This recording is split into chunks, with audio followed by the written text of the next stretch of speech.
Deep in the remote wilderness of Canada's Nunavut territory lies a place shrouded in one of the most baffling mysteries of the 20th century.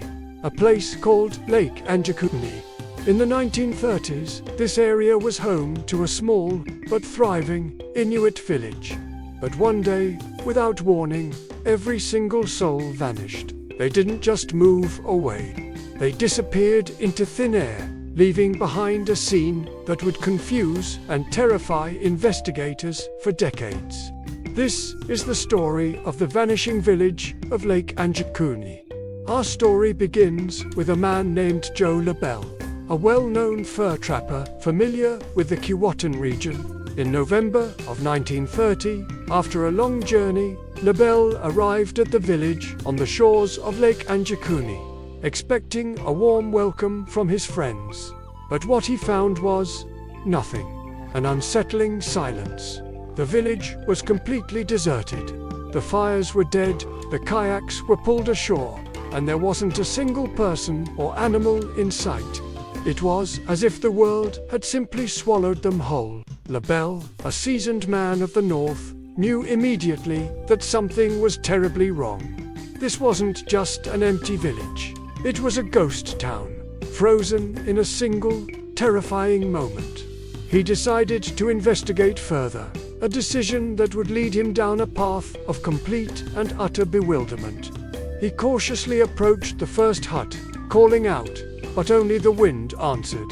The silence was heavier than any snowstorm he had ever endured. Peeking inside, he saw that the villagers' personal belongings were still there, as if they had just stepped out for a moment. But the feeling in his gut told him they weren't coming back. But this wasn't a simple case of a village relocating. LaBelle discovered a scene that defied all logic. First, he found pots of stew, now frozen solid, still hanging over long-dead fires. Food was a precious resource in this unforgiving landscape. No one, absolutely no one, would leave a meal behind to freeze. It was a sign of a sudden, unplanned departure. Second, he found the villagers' prized possessions, their rifles and furs leaning against the outsides of their huts. In the Arctic, these items were the very tools of survival. A rifle meant food and protection. Furs meant warmth against the lethal cold. To abandon them was to accept a death sentence. It made no sense. Why would an entire community leave behind the very things they needed to live?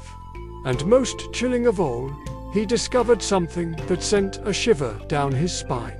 The graves in the village cemetery had been emptied. The sacred ground where their ancestors rested was disturbed. The stones that marked the graves were neatly stacked to one side, and the earth had been dug up. It wasn't the work of animals, which would have left a chaotic mess. This was deliberate, precise. It was as if the dead themselves had been taken, along with the living. What could possibly explain this? This final, horrifying detail transformed the mystery from unsettling to utterly terrifying. It wasn't just a disappearance, it was a desecration. LaBelle, shaken to his core, knew he had stumbled upon something beyond his comprehension. He wasted no time and made his way to the nearest telegraph post to alert the authorities. When the Royal Canadian Mounted Police arrived, they confirmed every bizarre detail of LaBelle's story. The official investigation began, but it led nowhere. The sheer lack of evidence was evidence in itself. No signs of a struggle.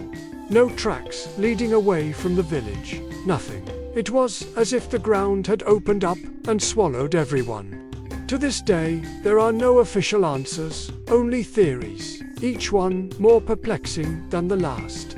Theory 1. A malevolent force. Some point to an ancient Inuit legend. The story of the Wendigo, a malevolent spirit of the forest that can possess humans, driving them to madness and unspeakable acts. Could this powerful folklore hold a kernel of truth?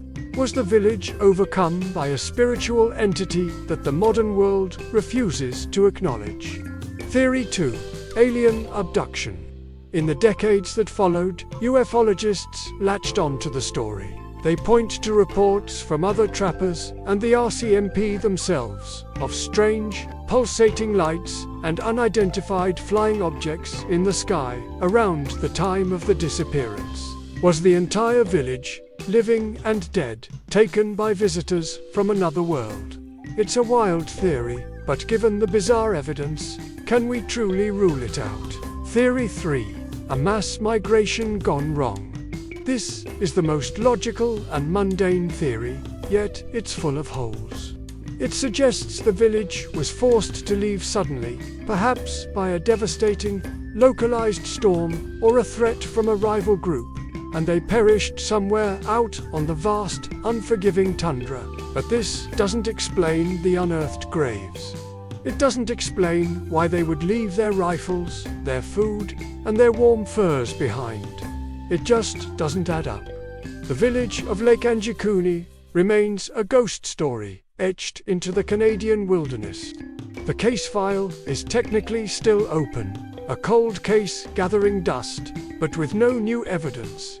The truth may be lost to the winds of time. Was it a tragic, unexplainable accident? A deliberate cover-up by an unknown party? Or was it something beyond our understanding? The mystery endures, a silent testament to the 30 men, women, and children who walked the shores of Lake Anjikuni one day and were gone the next. What do you think happened to the people of Lake Anjikuni? Let me know your theory in the comments below. I read every single one. If you love unraveling the world's greatest mysteries, make sure to like this video, subscribe to the channel, and hit that notification bell so you don't miss our next investigation. Thanks for watching.